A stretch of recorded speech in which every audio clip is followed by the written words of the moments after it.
We have an absolutely action-packed episode of NBA basketball as there are 1, 2, 3, 4, 5, 6, 7, 8, 9, 10, 11, 12, 13, 14, 15 games to close the NBA season, and we are getting ready for the playoffs. We're going to talk about all the games and maybe the most intriguing NBA playoff matchups as well. Y'all know what time it is. That's Andy Kamenetsky. This is Swiper. Y'all know what it is. Let's get to it. When that final buzzer rings, you know it's time for Locked On NBA Game Night. All the post-game reactions to every game across the league, every single night, with insights only the hosts at Locked On can provide. It's the true NBA fans' one stop for all the action. Every game, every night. It's Locked On NBA Game Night. Tipping off now. What's going on, y'all? Welcome to Locked On NBA Game Night. I am one of the hosts, Swiper, here with my brother Andy. We're about to get into a great night of NBA basketball. This was the defining night of the NBA season that the NBA is getting ready to head off into the NBA playoffs, y'all. Today's episode is brought to you by FanDuel. Right now, new customers can bet just $5 and get $250 in bonus bets if your first bet wins. Head to FanDuel.com to get started. Andy, my friend, how are you feeling today?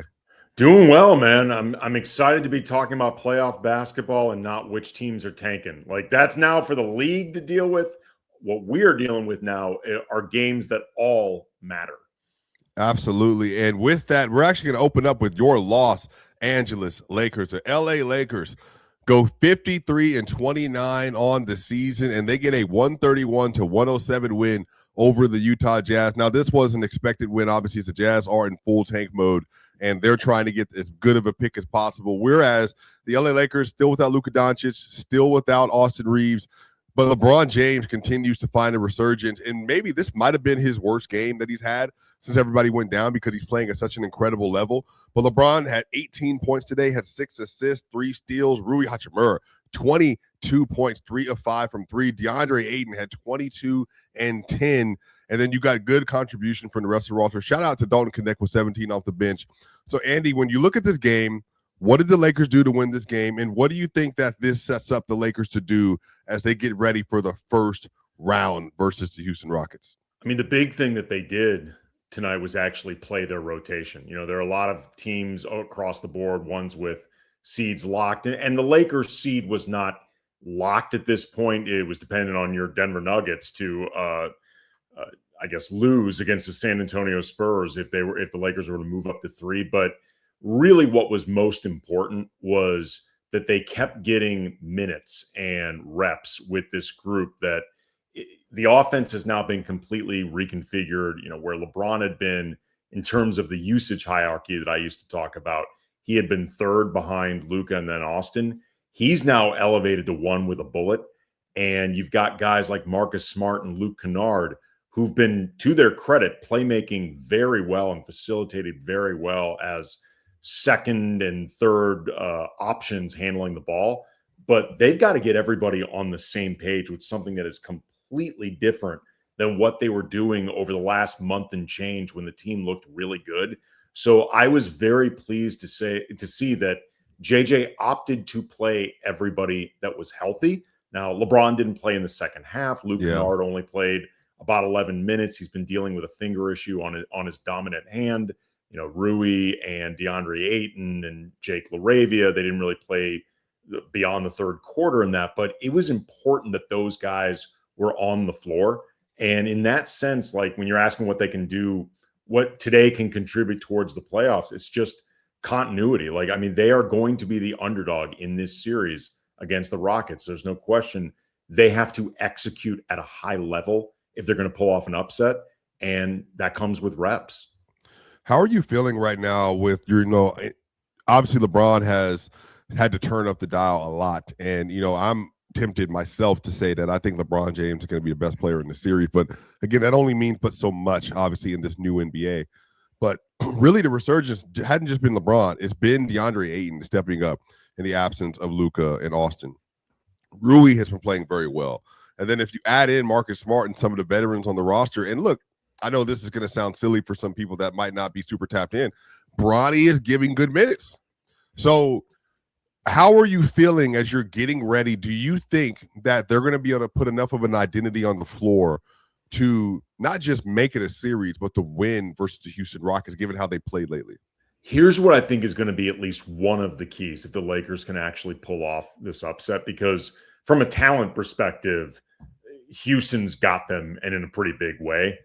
But if they can keep these games close down the stretch, like the last 5 minutes, the last 3 minutes, the final minute, I trust LeBron's decision making more than I trust anybody on the Rockets. And obviously, that comes with being able to, at minimum, hang with Houston for the opening 43 minutes in order to get themselves in that position. And I can't emphasize enough how much execution on both ends of the floor is going to matter for the Lakers. Like, their margin for error is going to be very small.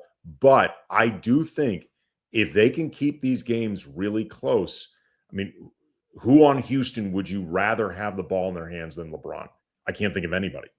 And also, too, I think there's something, too, the Lakers, if they can just find the right amount of jump shooting around LeBron, especially in those fourth quarters, I think that will help a lot because they're going to have to collapse on those drives.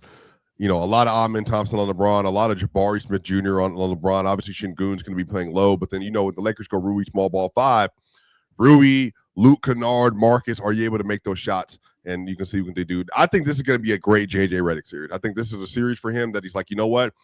I got to just make it work. Let's just come up with it and let's just go. Yeah, I've seen a lot of growth from JJ in his second season from last year, and I'm disappointed in a lot of ways that they don't have Luka and Austin, not just because of the impact of not having Luka and Austin, but yeah, I was really looking forward to seeing all the ways JJ has grown as a playoff coach.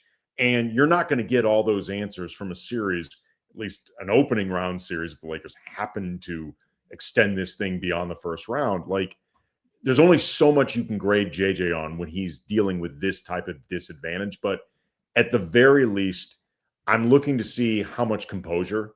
And, JJ can sometimes fall into habits of impatience. And I think sometimes he can wear his trust or lack thereof on his sleeve very loudly. He's going to have to avoid stuff like this in this series where, again, the disadvantages are stacked up pretty high against the Lakers. Yeah, but look, it's going to be fun. Obviously, this is going to be really interesting time of year as we get ready for the playoffs. Looking forward to the Lakers and what they're going to do. Look forward to the Jazz and see what they do in the draft. We haven't talked, but I'm a big Keontae George guy. Yeah. I think Ace Bailey, Walker Kessler, Laurie, Bryce, that's going to be a nice core moving forward. If they can add another blue chip to that roster, and Triple J, special. He's going to be Triple a part J, of it too. They should be a solid team next year. Mm-hmm. Like, they're not going to be a front runner to win a championship, but they, at minimum, assuming everyone stays healthy, they retain Walker Kessler. Yep. Add another piece to the draft, or maybe free agency, trade, whatever. They should be at minimum a solid play-in team. Mm-hmm. And also, speaking of Memphis, Andy, so you get the Houston Rockets and you get the Memphis Grizzlies. Memphis, they lose 101 to 132 in this game. Now, look, Derek Whitehead has been having a nice little resurgence. He had 26 points today. Meshack, who's had some decent games lately, only had 11. Lucas Williams, 15 off the bench. Javon Small, 18. They played 7 players tonight. Their roster has been very limited. And so Houston obviously got a really important win. They didn't have to worry about putting all the players on the floor today. But shout out to Clint Capella, 23 points, 13 rebounds. Torrey Eason at 20 and 8. Jay Sean Tate had 13 points and 6 rebounds in this game. And Reed Shepherd, who is absolutely going to be uber important. One of the most important rotating guards in the playoff this year, had 19 with 4 of 12 from the three-point line. They're going to need that volume coming off the bench, or if they decide to do a spot start with him as the season continues to roll on into the NBA playoffs, y'all. But also, just last game before we hit a break, the Toronto Raptors, 136 to 101. They get a win over the Brooklyn Nets, and Scotty Barnes on his way to, I think, a third-team All-NBA year. 18 points, 12 rebounds, and 12 assists. Yet another triple-double with 3 blocks in the game and a plus 35. Brandon Ingram had 25. RJ Barrett had 26. And Mamu off the bench with 9 points. And the Brooklyn Nets, they didn't do much of anything. Obviously, EJ Liddell, shout out to him, 17 points. They're just trying to get as good of a pick as possible, and I'm all the way on board with Jordy Fernandez getting an absolute star in the draft next year. Yeah, I mean, look, the Nets are tossed in with a lot of the tankers, and I get it, but they're a team that I think they're legitimately building from the ground up, and you can, critique the picks that they had last year and how they've gone about doing this in terms of talent evaluation, or how confident you are that they're actually going to be able to build into something good. But I don't consider them to be one of the blatant tanking teams or one of these teams that's trying to lose. Like, they're not really capable of winning, but this is what happens when you do a true ground up rebuild. Like, there are going to be a lot of losses, a lot of questions to be answered over a few seasons. People seem to think Jordy Fernandez is a good coach. Like, I would not hold the record against him. Not but at all, these are like, it's like the way Doug Christie got another go around. Far be it from me to ever try to justify any decision the Kings ever make about anything for like the last 20 years. It would have been totally unfair unless they just think Doug Christie is a bad coach and we just made a bad hire, to try to judge him based off this season. Like, that's simply not fair to him. Right. Well, on the other side, we got to get to a bunch of other news as well, because the team that is able to somehow finish at the 3 seed above the Lakers this year, they got a really important win down a lot of guys. This is going to be really fun, really interesting conversation. We'll be back for more here at Locked On NBA Game Night. There's nothing like being in an NBA arena. The crowd, the energy, the moment. Getting tickets, though, that part hasn't always been so simple. That's why Gametime has become the go-to app for scoring tickets fast without the hassle. It puts the advantage back where it belongs, with the fans. Now, I want to tell y'all, literally, I used Gametime this last weekend. Matter of fact, last night, I was in Portland for the Clippers-Portland game, and I was there doing some NBA business. And yesterday, I went to the Nike Hoop Summit, which was Team USA versus Team World for the teenagers and high school prospect. And I used Gametime to get into that game. And what it did, I got the all-in price up front, so no surprise for you at checkout. You also get a chance to view your seat and view where your seat is relative to the court. So that way you're not like shocked and you're looking up from the nosebleeds. But you actually get really good deals. You get zone deals that stand out. You get to choose a section, and Gametime will pick the seats, and you save even more money. So take the guesswork out of buying NBA tickets with Gametime. Download the Gametime app, create an account, and use the code Locked On for $20 off your first purchase. That's code LLCKEDON for $20 off. Download the Gametime app today, and remember, it's gametime.co, not .com. We'll be back for more here at Locked On NBA Game Night. We are back for the second segment here of Locked On NBA Game Night. Shout out to y'all. Thank y'all so much for joining us each and every day. Make sure you like, share, and subscribe with the YouTube side. Make sure if you're listening to this on Apple, iTunes, and Spotify, give us a 5-star review. That way more and more people listening to great content being made here at Locked On NBA Game Night. Andy, brother, where are we where the Denver Nuggets can have as many injuries that they've had all year?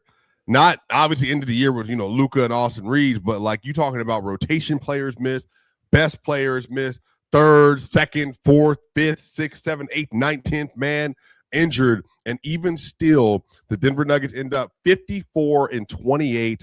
They steal the 3rd seed. And today, they only played Jokic in the first half in order to make sure he had the 65-game minimum that you need to make All-NBA, win MVP. And they started Zeke Naji, Jokic, Tyus Jones, Bruce Brown, Julian Strawther, with David Roddy coming off the bench, Jonas Valanciunas, Jalen Roddy Pickett, the Curtis body. Jones. Yes. And the Spurs, they played everybody except for Victor Wembanyama and Luke Cornett. So they had their entire rotation outside of those two players, and the Denver Nuggets win 128-118 anyway. And one of the big takeaways from not necessarily this game, but the season for Denver, when you were talking about their injuries earlier, the power of continuity, because Jokic, he just got across the 65-game threshold, but still played 65 games, and Jamal Murray played 70 plus. Those two have some of the best chemistry in the league from years and years of reps together. And when you've got a foundation like that, it can help you paper over a lot of other issues, including injuries.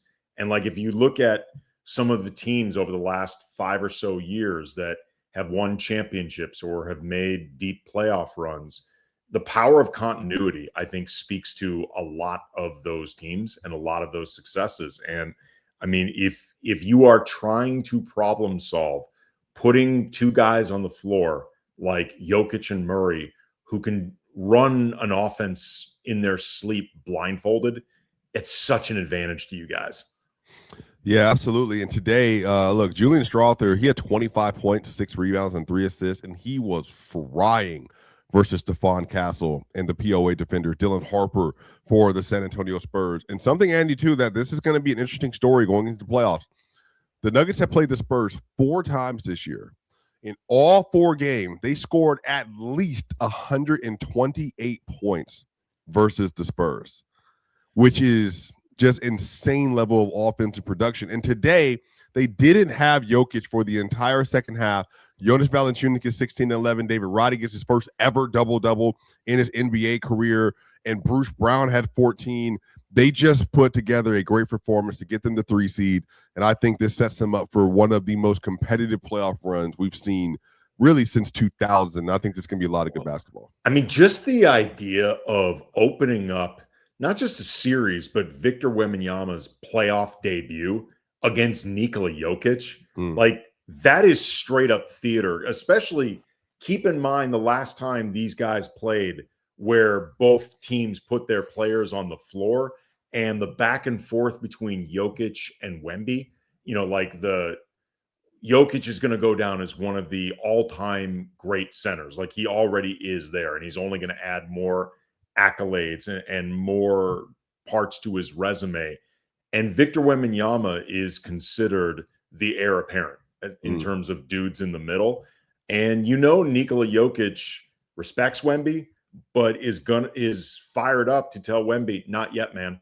You've arrived. You've definitely arrived, but not yet as far as knocking me off my perch and my station when it comes to the playoffs and when it comes to winning a championship. Like, I just think it's almost poetic, the idea of Wembanyama entering the postseason for the first time, and he will be head-to-head against Jokic. That's awesome. Yeah, it's going to be great basketball. I can't wait. Moving on to the next game, the Philadelphia 76ers win 126. Or excuse me, I should clarify. I am expecting both of those teams to get to the second round. Right, yeah. I got a little bit ahead of myself. Right. Imagining those two going up against it. Now I really need them to both win their first round so I don't look stupid. Right. 126 Philadelphia 76ers over the Milwaukee Bucks 106. And for more, we're going to listen to Locked On Bucks and see what exactly happened in this game. The Milwaukee Bucks lose their season finale, but no one cares about that. What you should care about is the fact that Shams reported after the game that Doc Rivers is out as the head coach of the Milwaukee Bucks. That's not necessarily news to the everydayers who have been tuning in to Locked On Bucks. We've been talking about that's the way it seems that it's going to go. He may still find himself in a role with the front office for the team, so make sure you stay tuned to figure out how this all ends up for Milwaukee. But one positive from the game, AJ Green set franchise history with the most made three-pointers in a season, breaking Ray Allen's record in this game against Philly. This comes a game after AJ Green set the franchise record against the Nets for the most threes made in one singular game with 11 made threes. So at least there were some positives to end the season for the Milwaukee Bucks in a season that was utterly disappointing and frustrating for many reasons. Yeah. And then we're going to listen a little bit of Locked On 76ers to hear their response to that game. Let's start at the end. The 76ers will take on the Orlando Magic. The Sixers as the 7th seed, the Magic as the 8th seed of the NBA's play-in tournament. That tip-off will happen Wednesday night at 7:30. Can't play Tuesday night. Flyers are home, and they got their own playoff pursuit going on. But how did the Sixers get here? Well, now it's 45 wins on the year for the Sixers after they beat the Milwaukee Bucks Sunday night, 126 to 106. Tyrese Maxey with the score tied at the half. Maxey just took it upon himself to say, no more of this. It's all us. Sixers went on to double up on the Bucks in the third quarter, thanks in large part to Tyrese Maxey's 15 points. 15 of his 21 points on the night came in that third quarter, and the Sixers were on their way. Elsewhere, the Raptors came up with a victory over the Brooklyn Nets as expected, but the Boston Celtics with a bunch of backups came up huge for the Sixers, beating Orlando to make sure that they stayed one notch below the Sixers. Yeah, that was actually, we're going to get to that game a little bit later. That game was actually really entertaining. Last game before we get a break, the Miami Heat 143 over the Atlanta Hawks, 117. The Hawks obviously didn't play anybody. They're locked. But this is a great win. They just continue to stack more wins. Khalil Ware had 16. Bam Adebayo had 25. Andrew Wiggins in this game had just 4 points. But look, man, there's going to be some really fun basketball in the Eastern Conference. I cannot wait to get to it. And on the other side, we're going to get a little bit into what happened in that Boston game. They had a surprise MVP that helped them to get that win. We'll talk about all that and more next here at Locked On NBA Game Night.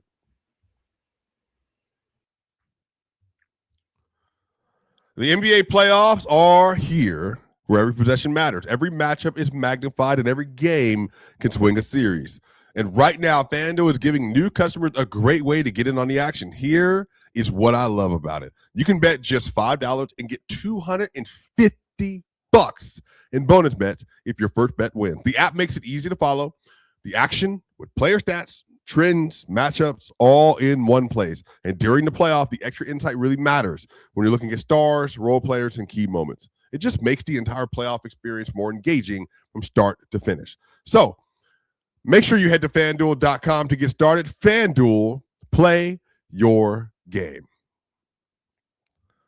It's tax time, but for a lot of us, the old way of doing taxes is a lot. Trying to book an appointment that's not the most convenient, sitting in a waiting room with a stack of paper, emailing back and forth, wondering if they really get your situation. But this year, you're getting a major upgrade. Intuit TurboTax now has in-person locations nationwide. You can meet face-to-face with a real tax expert, and your documents get uploaded straight to your TurboTax app on the spot. And just like that, you're done. Your TurboTax expert works to get you every dollar you deserve while you get real-time notifications as you go about your day. It's the relief of walking in and meeting a real person and walking out and knowing your taxes are being handled right. Hit the TurboTax.com/local to find a store near you and book your appointment. We'll be back for more here at Locked On NBA Game Night. And we are back for the final segment here at Locked On NBA Game Night. Shout out to you all. Thank y'all so much each and every day for joining us. We had a lot of games that took place today. Just to get some of these for you. The Cleveland Cavaliers, they beat the Washington Wizards 130-117. The Cleveland Cavaliers, they're getting ready to face off in the first round, and I think that is going to be a great series with Cleveland versus Toronto. It is a very much matchup of different styles, a defensively anchored team in Toronto and an offensive juggernaut in Cleveland. And that should be some really good basketball. The Raptors in particular, I find such a fascinating team. They're so hard to figure out exactly who they are. And I agree with you that their identity is defense, but just how these pieces are going to fit together. But you mentioned earlier in the show, Scotty Barnes. That dude is all NBA caliber. He looks ready to have maybe this type of breakout on this stage. The Cavaliers, with James Harden now in the mix, there's going to be so much pressure. I don't even know if pressure is the right word, but there's going to be a lot of spotlight on this first round and how the Cavaliers do in the playoffs, because bringing in Harden was a really big swing. And I get why they did it and the issues they had with Darius Garland's health and availability. And I think something needed to be changed. But James Harden's playoff history, and which has had a lot of downs, there's been some ups, but it's been a lot of downs. Like, I just think the Cavaliers, there's going to be a lot of scrutiny faced, particularly even if they get through this series, if they struggle against a team like Toronto, that again, nobody's been able to quite figure out who they are. Yeah. Yeah, it's going to be really interesting to see. I cannot wait to see what they do, especially Darko being in this situation. Should be a lot of fun. Another game that took place tonight, man, Indiana and Detroit, 133 for Detroit to 121. And Detroit Pistons, man, they have been the number one overall seed in the Eastern Conference since November, which is just crazy to think about given what has happened over the last couple of years for them. But just to get a little bit more insight on what happened in this game, we're going to listen here to Locked On Pacers. Lose to the Pistons right here in Gainbridge Fieldhouse. That is 82 out of 82, 133-121, the final score for the Pacers in this one. Score not that important. The Pistons played. A lot of their guys, Pacers played. None of them. Pacers had already locked up the top possible considerations. So the game itself, not particularly important, but their defense was a disaster. 80 points allowed in the first half, 2 different 40-point quarters. It's been the bugaboo for the Pacers for much of the season. They had a few nice stretches defensively, but something they'll have to address heading into next year. But they made it through this very rough gap year. It ended up being much worse than expected with all the many injuries this team went through as they started 1-13, 2-20, and never really recovered outside of a stretch before the All-Star break. They learned a lot about their Tyrese Halliburton-less lives. They learned what they need to do to be better should this happen again. But the rough year for the Pacers is over. The draft lottery next up for them on May 10th. We'll have much more on Locked On Pacers. Man, shout out. He did a great job. Tony always does a great job. He was working this year. Another game we got to get through. Boston Celtics over the Orlando Magic. Again, like I said, y'all, this game was a game of heroes and not somebody you thought. Baylor Shireman won this game for Boston. Luka Garza won this game for Boston. Ron Harper Jr. won this game for Boston. And those people, you're like, who are those guys? I don't know. Let me let you know. Those three players tonight had 84 points for Boston. They had 84 of the 113 points that Boston scored, and you already know what we got to do. Let's tap into Locked On Celtics to hear more about how this miracle happened. In maybe the most improbable season for the Boston Celtics, this is probably the most improbable win. I'm John Corrales from the Locked On Celtics podcast. The Celtics threw out Delano Banton, who just got signed. John Tanji, two-way player, upgraded for financial reasons. Baylor Shireman went out. I can just go on and on and on. The Celtics threw out a G League team against the Orlando Magic, who really needed to win this. They wanted to win this game. And the Celtics just went nuts in the third quarter. Baylor Shireman ends up with 30 points, 27 points for Luka Garza, 27 points for Ron Harper. Garza hits this crazy three-pointer to put the Celtics up with 31 seconds to go. I don't even know where to start with this, other than to say Orlando should be thoroughly embarrassed. The Celtics get their 56th win of the season. It didn't matter for them. They were already the second seed. That's all been locked up. Orlando, I mean, I don't want to go to Orlando, but if you're the Celtics, feed me the Magic all playoffs long, because they are embarrassingly bad. I'll be talking about it on the Locked On Celtics podcast. Wow, scorching indictment of the Magic there that we got. And then, like I said, y'all, we got a lot more games that happened tonight. Let's try to move on and get through these, make sure you all can catch up with everything that's happening. The Dallas Mavericks beat the Chicago Bulls, and we're going to hear more about this from Locked On Mavs and just exactly what happened, because goodness gracious. The G League game for the Dallas Mavericks ends. Last game of the season, Cooper Flagg leaves in the third quarter. He scores 10 points, played under 10 minutes, left with kind of a left ankle injury.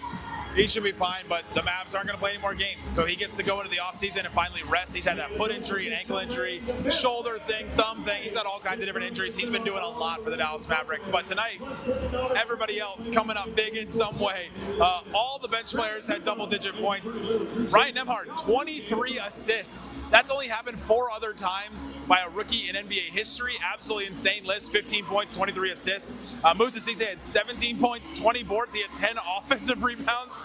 John Polakidis, the two-way guy from Yale, 28 points on 8 made threes. Klay Thompson did have a cool moment. He hit a bunch of threes in this game, and he finally eclipsed 200 threes for this season, the 11th time in his career he's done that. An incredible moment for Klay Thompson. Got to turn around and cheer to the crowd, say "Captain out." Fun moment for the fans on Fan Appreciation Night. The Dallas Mavericks end the season on a win, and so for the tank standings, they're probably going to finish tied 7th with the Pelicans. Not too bad, about a 30% chance to get in the top 4, which is where they want to be. Yeah, shout out to them. Shout out for that as well. We got another game. We got the Charlotte. I'm just laughing at the idea of the Mavericks. I'm just laughing at the idea of Mavericks doing Fan Appreciation Night. Because that seemed like a tall order for this whole season and that fan base with that franchise right now. While you have Luka on your roster, it's crazy. I know. It's just so insane. So insane, Andy. And then we got the Charlotte Hornets. They beat the New York Knicks 110-96 in a look, man. Charlotte could end up being a problem this playoff. We're gonna hear a little bit more about Locked On Knicks on what happened today. The New York Knicks go down 110-96 versus the Charlotte Hornets in an insignificant game for the Knicks. What does matter, though, is that we know who the Knicks will play in round 1. I am XJ of Locked On Knicks, and it is the Atlanta Hawks. An unlikely scenario occurred where the Atlanta Hawks essentially tanked the last game of the season, saying we are totally fine if we end up as the 6th seed instead of the 5th seed and we take the New York Knicks on in the first round. And the Hawks get their presumable wish because the Orlando Magic somehow lose to the Boston Celtics C squad, bench squad, whatever you want to call it, improbably, and the Toronto Raptors win their game, meaning that they move to the 5th seed. The Hawks move to the 6th seed. The Knicks now go from the potential easiest matchup that they could possibly have in the first round to one of the hardest. You maybe shouldn't be worried because Deuce McBride in this Charlotte Hornets game did get back into rhythm. We saw his pull-up game working. We saw his three-point shooting game working. He had everything going defensively as well. So an amazing sign to see Deuce McBride get into rhythm. Really critically important now that we know the Knicks are going to play the Hawks in the first round.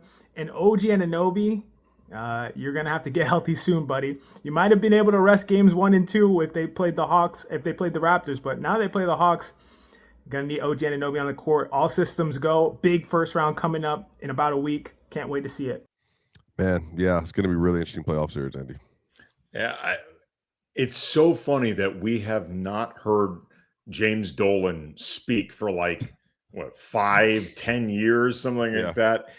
He speaks for the first time and says, yeah, I think this team's going to win a championship. It's like Mike Brown's like, really, dude? Really? Like, now is the time you're talking? There's going to be a lot of scrutiny with this team. Like Karl Anthony Towns, that dude already is through the ringer in New York on a daily basis. It's only going to be fairly or not that much more intensified for him in these playoffs. It's going to be, Mike Brown is in a position right now where it's basically finals or bust, as laid out by his owner. Like it's always crazy with the Knicks, and this season's going to be no different. Yeah, I mean, it's going to be a wild playoff. That series is actually going to be really interesting. Andy, I wish they had Trae Young back now, the Hawks. Mr. MSG. But Dyson Daniels and Nickeil Alexander-Walker and CJ McCollum, that is about to be a nightmare guard rotation for the Knicks to deal with. The Portland Trailblazers, Andy, they get another win, 122-110. Like I said, I watched them play versus the Clippers in person on Friday. And right now, we're looking at the play-in situations in the Western Conference. The Clippers are playing versus the Warriors in the 9-10 matchup, and the Blazers are playing versus the Suns in the 7-8 matchup. Who do you got between the Suns and Blazers for the play-in?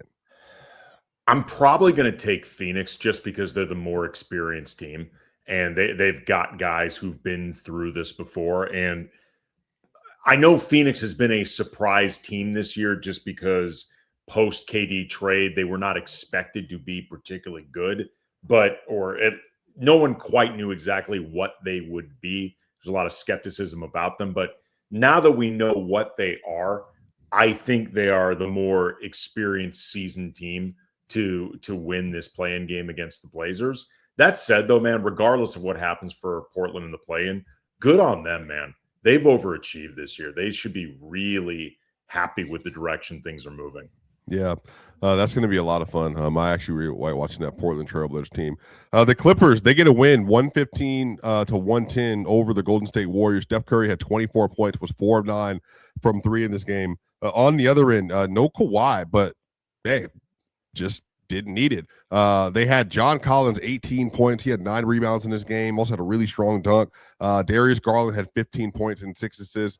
The Clippers, they get another win, and here's the thing. Like, if they can take care of business, they can win that 9-10 matchup, which is going to be an absolute nightmare fight.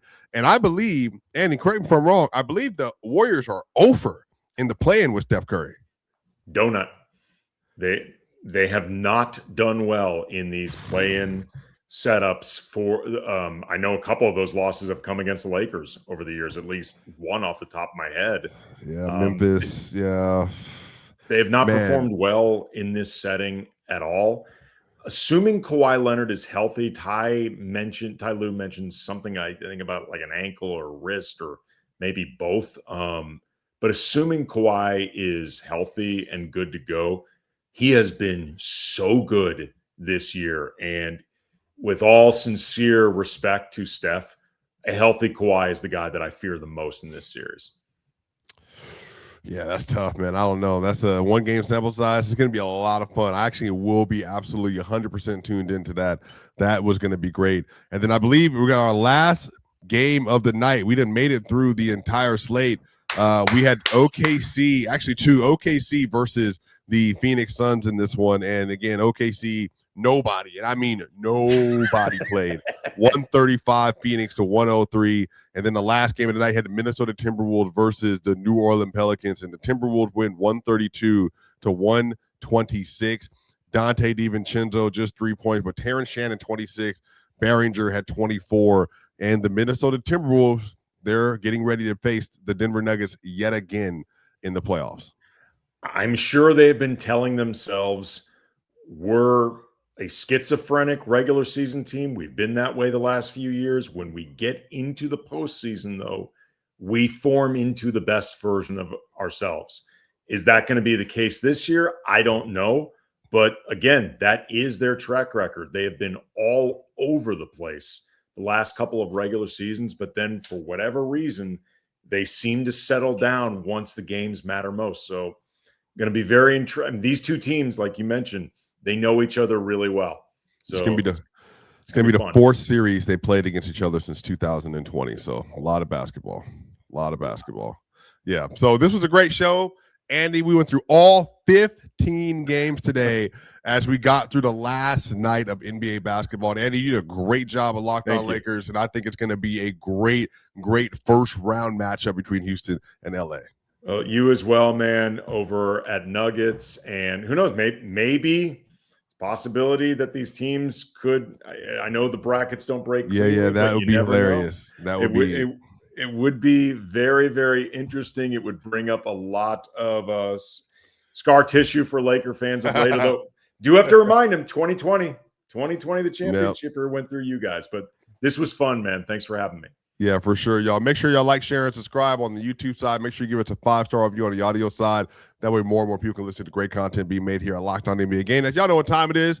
Hey, see ya on the other side.